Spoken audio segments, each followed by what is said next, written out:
എന്താണ് ഈ ടൈറ്റിൽ കേട്ടാ തോന്നുന്നത്? ഞാൻ അത് തന്നെ അങ്ങോട്ട് ചോദിക്കാൻ പോണേ. അയ്യോ, മധുമയായിട്ട് വേറെ ആരും കാണാൻ പറ്റില്ല, പ്രേമതയെ പറ്റുള്ളൂ. First day first shot first ആ ഒരു ഷോട്ട് കഴിഞ്ഞപ്പോഴത്തേക്കും സെറ്റായി. ബാക്ക് ടു ബാക്ക് വർക്ക് ചെയ്തിട്ടുള്ള ഡിഫറെൻറ്റ് സ്കൂൾ ഓഫ് തോട്ടിൽ വർക്ക് ചെയ്തിട്ടുള്ള എക്സ്പീരിയൻസ് ഒന്നുമില്ല. തിരിച്ചു വരൽ ഇപ്പം 3ാമത്തെ സിനിമയാണ്.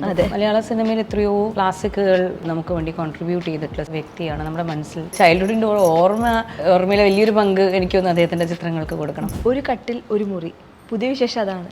പേരിൽ തന്നെ പ്രത്യേകതയാണ്. നമ്മൾ സാധാരണ പറയും ഒരു മുറി ഒരു കട്ടിൽ, പക്ഷെ നേരെ തിരിച്ചാണ് ഇവിടെ, ഉൾട്ടടിച്ചേക്കാണ്. അപ്പം ആ പേരിലെ വ്യത്യസ്തത തന്നെയാണോ സിനിമയ്ക്കുള്ളത്?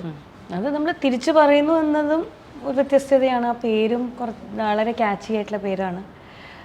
സിനിമയിലുടനീളം ആ മുറിക്കും കട്ടിലും ടൈറ്റിൽ പോലെ തന്നെ പ്രാധാന്യമുണ്ട്. ഇപ്പോൾ സിനിമയുടെ ടൈറ്റിൽ കേൾക്കുമ്പോൾ നമുക്ക് പെട്ടെന്നുണ്ടാകുന്ന ക്യൂരിയോസിറ്റി നിങ്ങളെല്ലാവരും പല കാര്യങ്ങളും എക്സ്പെക്ട് ചെയ്യുന്നില്ല. ഇപ്പോൾ ഇവിടെ എൻ്റെ അടുത്ത് ഇൻ്റർവ്യൂ എടുക്കാൻ വരുന്ന എല്ലാവരോടും ഞാൻ ചോദിക്കും കേട്ടോ, അങ്ങോട്ട് എന്താണ് ഈ ടൈറ്റിൽ കേട്ടാ തോന്നുന്നത്? ഞാൻ അത് തന്നെ അങ്ങോട്ട് ചോദിക്കാൻ പോണേ. അയ്യോ, എങ്ങോട്ട് ചോദിക്കുകയാണല്ലേ? എന്തോ ഉണ്ട്, എന്തോ ഒരു സംഭവം അതിനകത്ത് ഒളിഞ്ഞിരിപ്പുണ്ട് എന്ന് തോന്നുന്നുണ്ട്. ലൈക്ക് എന്തോ ഒളിപ്പിച്ചു വെച്ചിട്ടുണ്ട് ടൈറ്റിലിനകത്ത് എന്നുള്ള 100% ഉറപ്പാണ്. എനിക്ക് അങ്ങനെ ഫീൽ ചെയ്തിരിക്കുന്നത്. അതെ, അപ്പോൾ അതുപോലെ തന്നെ ആ സിനിമയിലും ഇൻട്രസ്റ്റിംഗ് ആയിട്ടുള്ള കൗതുകമുള്ള കുറേ കാര്യങ്ങൾ, കുറേ കഥകൾ, കുറേ കഥാപാത്രങ്ങളുണ്ട്. പ്രേക്ഷകരുടെ എക്സ്പെക്റ്റേഷൻസ് തീർച്ചയായിട്ടും മീറ്റ് ചെയ്യും എന്നൊരു പ്രതീക്ഷയാണ്. പേര്, കഥാപാത്രങ്ങളുടെ പേരിനും ഇതുപോലെ പ്രത്യേകതയുണ്ട്. അക്കമ്മ എന്നുള്ള കഥാപാത്രം, അക്കമ്മ എന്നുള്ളതാണ് രണ്ടുപേരെ പേര് എനിക്ക് പറയാൻ കിട്ടാത്ത കാരണം കൊണ്ട് ഞാൻ പറയുന്നില്ല. അക്കമ്മ മധുമിയ രുക്മാംഗദൻ.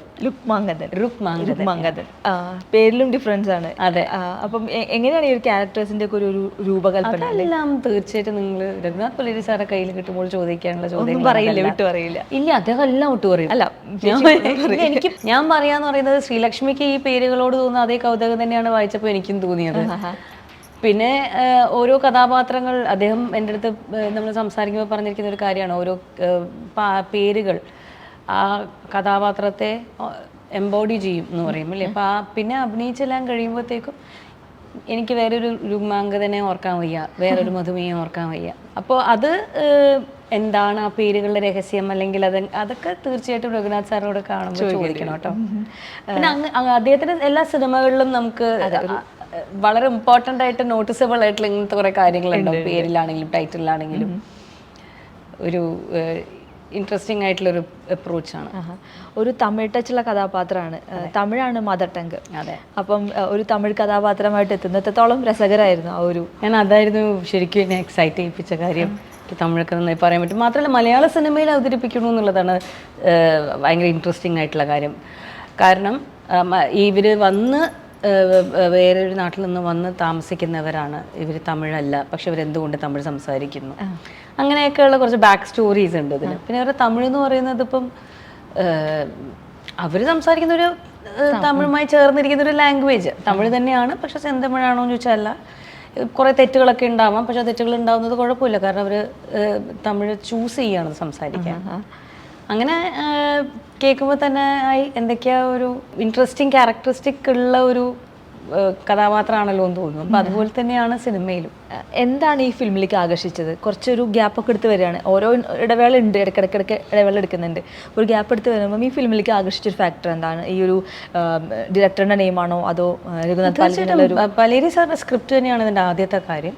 കാരണം അദ്ദേഹം മലയാള സിനിമയിൽ എത്രയോ ക്ലാസിക്കുകൾ നമുക്ക് വേണ്ടി കോൺട്രിബ്യൂട്ട് ചെയ്തിട്ടുള്ള, സിനിമയ്ക്ക് കോൺട്രിബ്യൂട്ട് ചെയ്തിട്ടുള്ള വ്യക്തിയാണ്. നമ്മുടെ മനസ്സിൽ എൻ്റെ കുട്ടിക്കാലം നിറഞ്ഞു നിന്നത് അദ്ദേഹത്തിൻ്റെ കുറേ ചിത്രങ്ങളും കണ്ടിട്ടാണ്. എൻ്റെ ചൈൽഡ്ഹുഡിൻ്റെ ഓർമ്മ തന്നെ ഓർമ്മയിലെ വലിയൊരു പങ്ക് എനിക്കൊന്ന് അദ്ദേഹത്തിൻ്റെ ചിത്രങ്ങൾക്ക് കൊടുക്കണം. അവിടെ നിന്ന് ഇങ്ങോട്ട് സിനിമയിൽ ഇപ്പോൾ വീണ്ടും സജീവമാകുന്ന സാഹചര്യത്തിൽ അദ്ദേഹത്തിൻ്റെ ഒരു സ്ക്രിപ്റ്റിൽ വളരെ ഇമ്പോർട്ടൻ്റ് ആയിട്ടുള്ളൊരു റോൾ ചെയ്യാൻ പറ്റുക എന്ന് പറയുന്നത് പിന്നെ എനിക്ക് ചിന്തിക്കേണ്ട ആവശ്യമുണ്ടെന്ന് തോന്നണില്ല. കാരണം ഇതിപ്പോൾ ഒരു സിനിമ വരുമ്പോൾ എങ്ങനെ ഉണ്ടാകും, അല്ലെങ്കിൽ എനിക്ക് യുനോ സൂട്ടാകുമോ, ഇങ്ങനത്തെ ചോദ്യങ്ങളൊക്കെ പിന്നെയാണ്. അത് പ്രധാനമായിട്ട് നമുക്ക് ഏറ്റവും കൂടുതൽ എല്ലാവർക്കും കിട്ടാത്ത പോലത്തെ ഭാഗ്യങ്ങൾ വന്ന് വീഴുന്ന പോലെയാണല്ലോ ഇങ്ങനത്തെ കഥാപാത്രങ്ങൾ വന്ന് വീഴുന്നത്. അല്ലെങ്കിൽ ഇങ്ങനെയുള്ള സ്ക്രിപ്റ്റുകൾ വർക്ക് ചെയ്യാൻ പറ്റുക, ഇതുപോലത്തെ ടെക്നീഷ്യൻസിൻ്റെ കൂടെ വർക്ക് ചെയ്യാൻ പറ്റുക.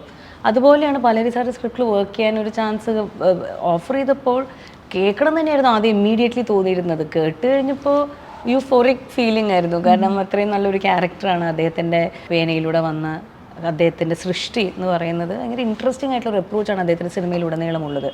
വളരെ കാവ്യാത്മകമായ ഓമനത്വമുള്ള നമുക്ക് കാണാൻ ആഗ്രഹിക്കുന്നതാണല്ലോ കാണുക. അപ്പോൾ പ്രേക്ഷകർ നമ്മൾ ആ സിനിമയിൽ കഥാപാത്രങ്ങളെ കാണുമ്പോഴും കഥയെ കാണുമ്പോഴും ഒക്കെ എന്തൊക്കെയോ ഇവർക്ക് സാധാരണ ആൾക്കാരിൽ നിന്നും വ്യത്യസ്തമാണെന്ന് നമുക്ക് തോന്നും. പക്ഷെ എന്നാൽ സാധാരണ ആൾക്കാരുടെ കഥയോ. അക്കമ്മയ്ക്കുള്ള റെഫറൻസുകൾ എന്തെങ്കിലും ഉണ്ടായിരുന്നോ? ഇല്ല, അക്കമ്മയ്ക്ക് റെഫറൻസ് ഒന്നും ഉണ്ടായിരുന്നില്ല. ഞാൻ വർക്ക് ചെയ്തെടുത്തത് തന്നെയാണ്. അപ്പോൾ എന്താ മുന്നിൽ കണ്ടിട്ടുണ്ടായിരുന്നത്? ഇവരുടെ ഒരു ബാക്ക് സ്റ്റോറി ഞാൻ ഒന്ന് സാറിനോട് ചോദിച്ചു എന്തായിരുന്നിരിക്കും. അതൊരു ആക്ടർ റൈറ്റർ നമ്മൾ കോൺവെർസേഷനിൽ അല്ലെങ്കിൽ ഷാനവാസ് സാറുമായിട്ട് നമ്മൾ സംസാരിക്കുമ്പോഴൊക്കെ നമ്മൾ കൂടെ മൂന്നുപേരിരുന്ന് സംസാരിക്കുന്ന സമയത്തൊക്കെ അക്കമ്മ എന്തായിരുന്നിരിക്കും ചെയ്തിട്ടുണ്ടാവുക അതിന് മുമ്പ്, അക്കമ്മയുടെ ചൈൽഡ്ഹുഡ് എന്തായിരുന്നിരിക്കും. അപ്പം അങ്ങനെ നമ്മളിങ്ങനെ ഇതിൽ എനിക്കൊന്നും ക്യാരക്ടർ പ്രത്യേകമായിട്ടും ഞാൻ ആദ്യം പലേരി സാറായിട്ട് ഡിസ്കസ് ചെയ്യുമ്പോഴാണ് ഓരോ ലെയേഴ്സ് നമുക്ക് ഇതിൻ്റെ മനസ്സിലാവുക.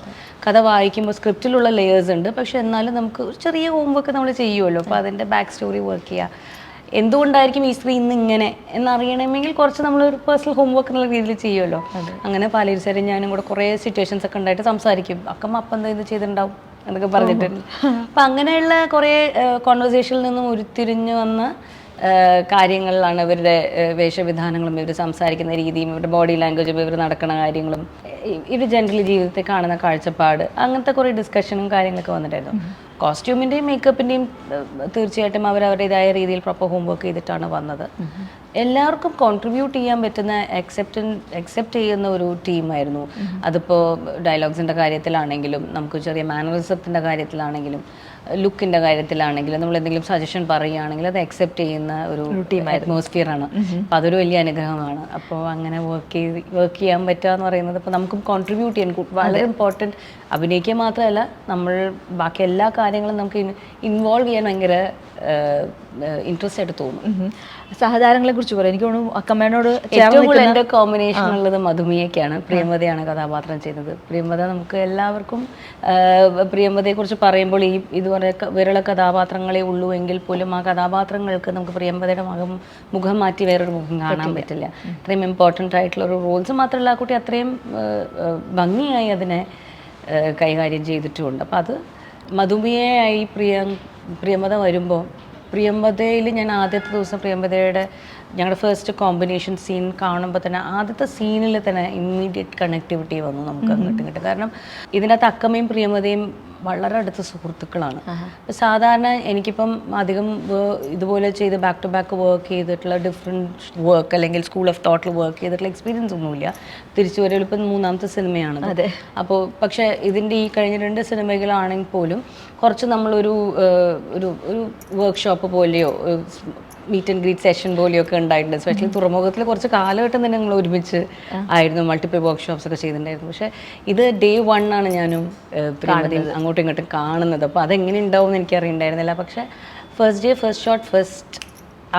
ഫസ്റ്റ് ഷോട്ട് കഴിഞ്ഞപ്പോഴത്തേക്കും സെറ്റായി.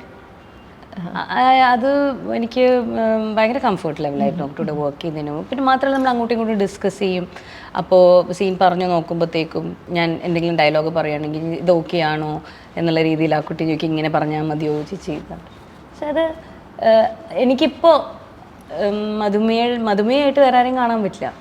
പ്രിയമതയെ പറ്റുള്ളൂ. കാരണം മധുമയുടെ എക്സെൻട്രിസിറ്റീസും മധുമയുടെ ചെറിയ ചെറിയ നുവാൻസസും ആ മാനറിസംസും എല്ലാം പ്രിയമതയുടെ കോൺട്രിബ്യൂഷനാണ് അതിൻ്റെ അകത്ത്. മധുമിയ എന്ന് പറയുന്ന ആ സോള് പ്രിയമതയിലൂടെ നമ്മൾ കാണുകയാണ്. അതുപോലെ തന്നെ ഹക്കീമിൻ്റെ ആയിട്ട് കോമ്പിനേഷൻ സീൻസ് ഉണ്ടോ? കുറവാണ്. ഹക്കീമുമായിട്ട് ആക്ച്വലി കോമ്പിനേഷൻ സീൻസ് ഇല്ല ത്രൂ ഔട്ട് മധുമിയ. പക്ഷെ ഹക്കീമും ഞാനും റിലേറ്റഡ് ആണ്. I mean in space of relation എന്ന് പറഞ്ഞു കഴിഞ്ഞാൽ സിനിമയിൽ ഞങ്ങൾ അങ്ങോട്ടും ഇങ്ങോട്ടും we cross path with each other at very important situations. പക്ഷെ നേരിട്ട് മുഖത്തോട് മുഖം നോക്കി സംസാരിക്കുക എന്ന് പറയുന്നില്ല, വിഷ്വലി നമ്മൾ കാണിച്ചിട്ടില്ല.